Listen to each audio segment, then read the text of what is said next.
Hi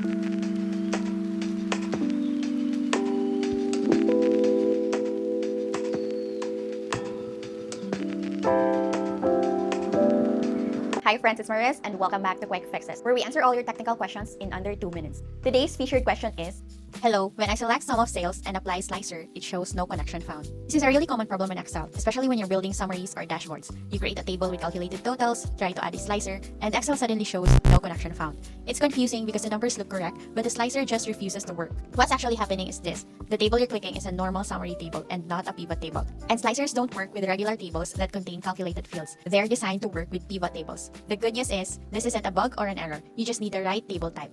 To fix the no connection found issue, here's a step-by-step guide on how to do that. Step 1. Click anywhere inside your raw data.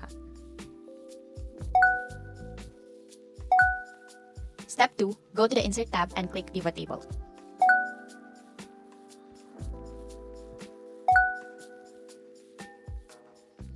Step 3. Choose where you want the pivot table to be placed.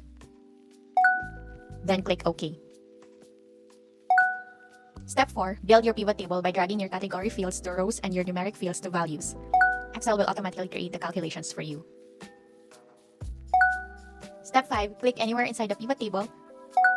Go to Pivot Table Analyze. Then click Insert Slicer.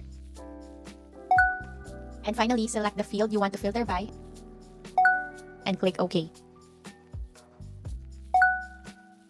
And that's it! Your slicer now works properly because it's connected to a pivot table and not a regular summary table. If you found this video helpful, don't forget to like and subscribe. And if you have any questions or any requests, just drop them in the comments below. Thanks for watching and I'll see you on the next one.